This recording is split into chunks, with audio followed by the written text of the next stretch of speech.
mais um devocional. E hoje é João 15. Em João 15, principalmente do versículo 1 ao 8, Jesus vem nos falar da poda que Deus nos faz. Que tipo de poda é essa? Ele vai ali tirando, podando aquele tipo de fruto que não é mais do seu agrado. Às vezes nós estamos produzindo uma espécie de fruto que não agrada mais o coração de Deus. E Ele vai podando, Ele vai limpando esses frutos. De repente nós estamos ali produzindo fruto um pouco azedo, um pouco ácido para Deus. E aí Ele vai retirando, podando a ponta dos galhos ali, tipo um galho que está indesejado, ele vai limpando. Porque essa palavra vai falar a respeito da videira e dos ramos. O Pai, Jesus, é a videira, nós somos os ramos. E nesse início eu gostaria de perguntar para vocês, vocês já viram algum fruto antes dele ficar bem formoso, dele ficar bem, desenvolver bem, dele granar bem, ser retirado da árvore e ele continuar crescendo, ficar robusto, desenvolver no seu tamanho, na sua desenvoltura? Vocês já viram um fruto fora da planta, uma folha fora do galho florescer? Pois é, tão pouco é assim conosco. Quando nós nos afastamos de Deus, quando nós nos afastamos do caminho que Ele preparou para nós, também não florescemos, não podemos frutificar, não podemos crescer, não podemos permanecer vivos, estando longe de Deus. E ontem, no capítulo 14, nós meditamos sobre obediência, recordando um pouco. Falava assim, a palavra relata que se obedecermos os mandamentos, obedecermos a sua palavra, permanecermos com Jesus, Ele permanecerá conosco e nos levará ao Pai. Então, o capítulo relata sobre isso. O 15 vai continuar um pouco, e aí, fora dessa permanência, ele vai falar do amor. E o que é esse amor?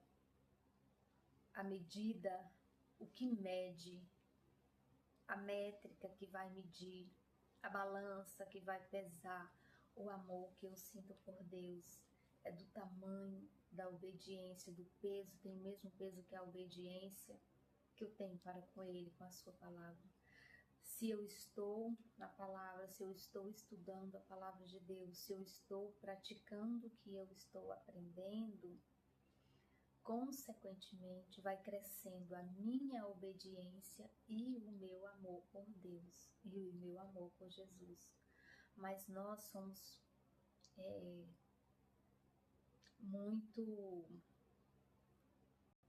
queremos estar no automático, queremos acelerar as coisas, somos acelerados, que é tudo para ontem. Nós queremos chegar ao propósito sem transitar pelo processo.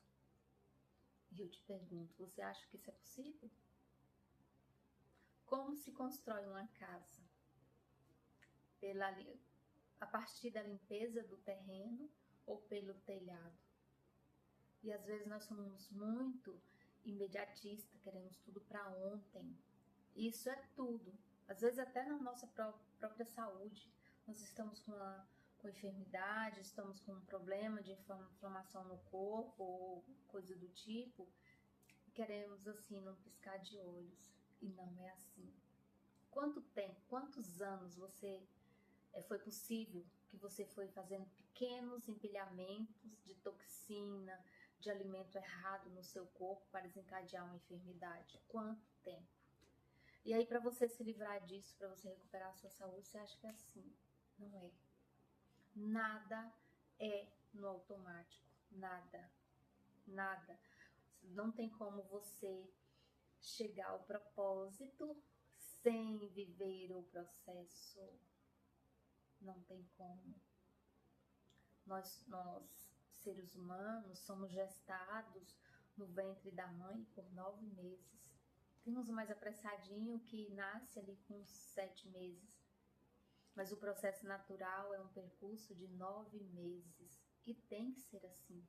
Para a criança crescer, para ela desenvolver, para ela ficar madura e chegar o tempo dela vir ao mundo. Da mãe dar à luz, trazer essa criança ao mundo. Então, meus irmãos, nada é no automático. Tudo precisa viver o processo. E não é diferente as coisas de Deus. Nós começamos a caminhar com Deus, nós começamos a ter contato com a sua palavra. E aí nós começamos a descobrir o amor de Deus por nós. Descobrimos também as suas promessas, descobrimos a promessa de vida plena, vida em abundância, de ressurreição, de vida eterna. E a gente quer tudo isso, não é mesmo? Quem não quer isso? Quem não quer? Agora, quem quer viver o processo? Quem quer transitar pela cruz, pelo Calvário? Mas eu falo para você, você quer receber tudo isso? Esteja pronto, preparado, disponível, disposto, disposta para viver o processo. Você não vai chegar no propósito, você não chega na glória sem passar pela cruz. E assim é o amor a Deus, a obediência a Ele, a obediência à sua palavra, a obediência aos seus mandamentos. Aí eu, de 0 a 10, eu obedeço até 2. Aí eu subo um pouquinho, 3. Um pouquinho mais, 4. Aí eu, às vezes eu subi para 5 até chegar ao 10º, não, eu declino. Não é assim. É progressivamente. Todo dia eu conheço um pouco, todo dia eu obedeço mais, todo dia eu amo mais. Se eu continuar no processo. E isso é necessário. Só que a gente pensa que não se faz necessário, e aí vai fazendo do jeito que quer.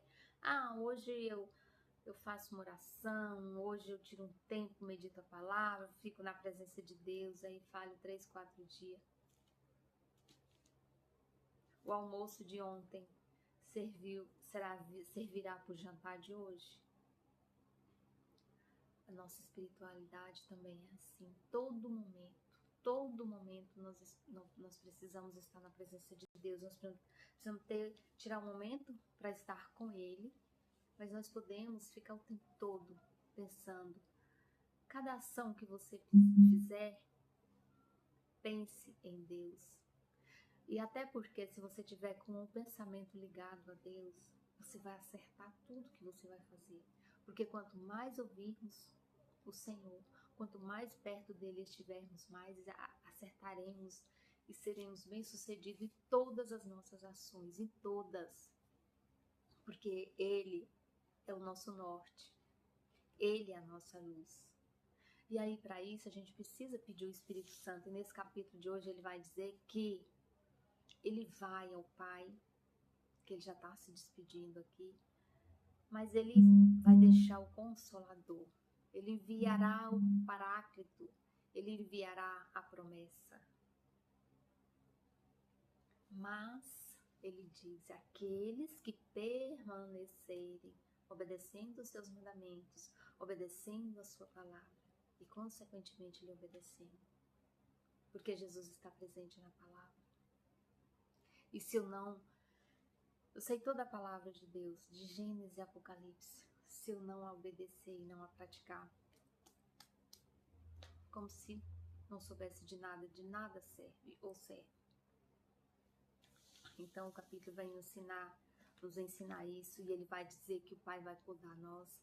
E quando ele poda, a gente não entende quando vem a poda. ela vem às vezes em forma de desafio, em forma de provação, de tristeza, sei lá, vem de várias formas, porque Deus se manifesta de várias formas, da forma que Ele quer, para quem Ele quer, o tempo que Ele quer.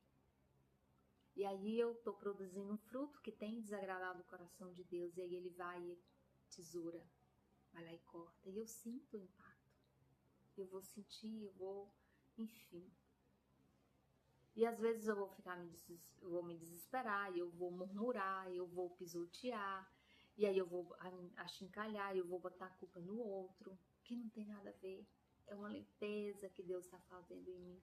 Deus está me purificando e eu preciso aceitar. É por isso que a gente tem que estar em intimidade com Deus, porque quando chegar a situação, a gente compreende, opa, a poda chegou.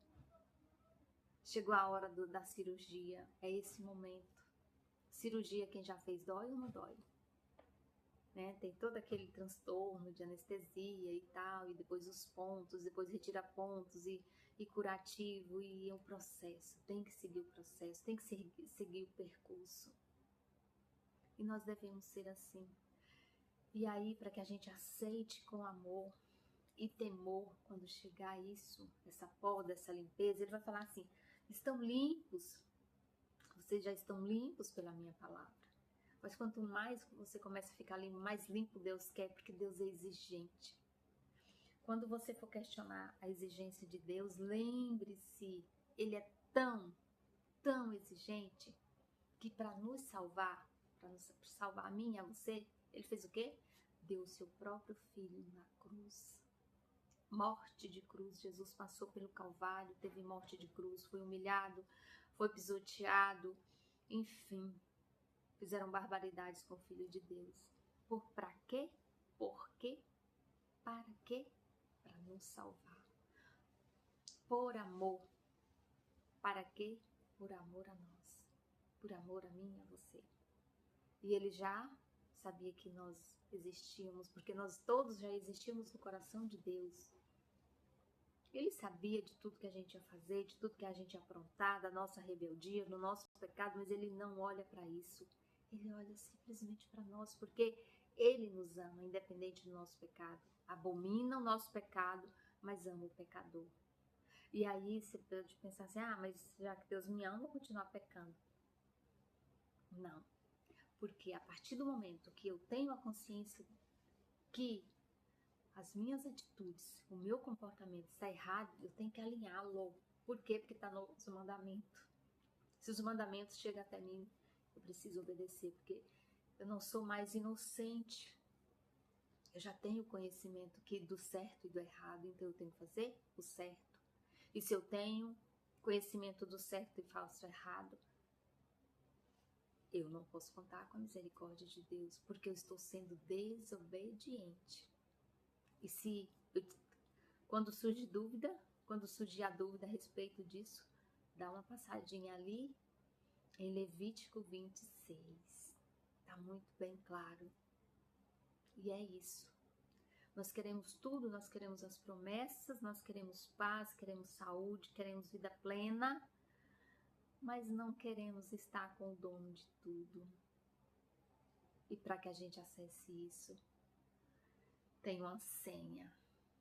Quem é que consegue acessar uma conta bancária sem os dados bancários? E qual é o acesso de tudo isso? Obedecer os mandamentos, obedecer a sua palavra e permanecer com Jesus, obedecendo tudo que Ele nos ensina, tudo. Aí o preço é a vida plena, são as promessas. Mas eu também posso não acessar nada disso e também não ter nada. E aí deixa a nossa escolha. Nós somos tão teimosos. Nós gostamos de sair da verdade, do caminho seguro e ir para a incerteza, ir para terreno desconhecido. Porque nós somos desobedientes. Às vezes alguém chega e fala uma coisa pra gente e a gente não confia. Vai para a fonte desconhecida, vai para fontes duvidosas. E aí quando chega na fonte duvidosa, a gente dá mais credibilidade do que a fonte segura. Nós somos assim, somos terríveis. É por isso que Deus nos deu seu Filho único para nos salvar em morte de cruz. Mas é isso. Tudo que nós estamos atravessando, né? Estamos fazendo essa travessia. Se está difícil, se está pesado, se o mar tem sido revolto, se o barco tem balançado, se o vento tem sacudido o barco da sua vida, se a água tem balançado esse barco e você está com medo de afundar, onde está a fonte de segurança que manda esse vento parar, ordena que essa água se acalme? Jesus, não tem outra solução. Então, se o seu barco está assim, se você está em alto mar revolto, o caminho é Jesus, não tem outro. O caminho é Jesus. E você fora de Jesus é como um fruto fora da árvore. O fruto ele só cresce, ele só se nutre, fica formoso, a ponto de ser colhido se ele estiver na árvore. Na árvore de origem. Qual é a nossa árvore de origem? Jesus. Jesus. E Jesus diz na sua palavra que nós, estando com ele, estamos também com o Pai. Não tem outra alternativa. É essa. Mas é um Deus exigente, é um Deus de misericórdia, é um Deus de amor, um Deus que perdoa, que cura, que liberta, que restaura. Mas tem a senha para acessar tudo que ele tem. A gente não...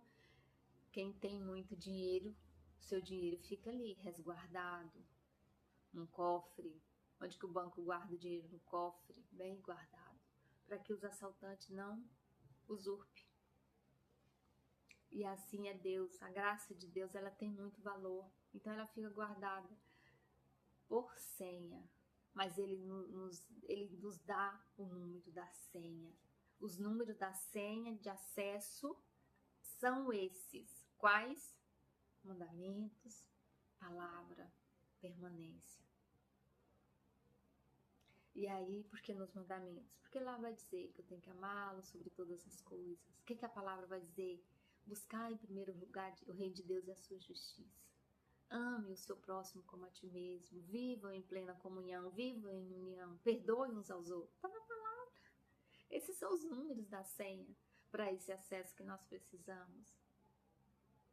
Mas nós queremos o acesso sem passar, porque às vezes você tem que anotar os números, tem que decorar a sequência. E aí a gente quer tudo. Nós somos do imediatismo. Queremos tudo no imediato, tudo no automático. Mas não é assim. Precisamos viver os passos de cada vez. Quando você começar a podar, ou se você já está vivendo essa poda do Senhor, louve, adore, agradeça, o glorifique.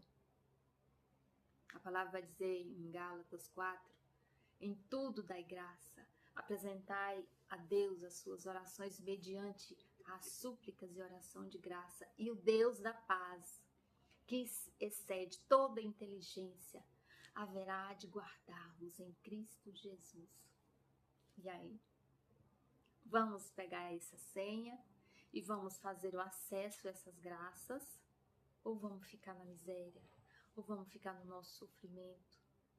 Vamos pegar esse número de senha e acessar o Senhor e Salvador da nossa vida, colocando-o em primeiro lugar, amando-o sobre todas as coisas, perdoando o nosso próximo, obedecendo a sua palavra, obedecendo a sua palavra. E aí? Qual a sua posição? Qual a sua escolha?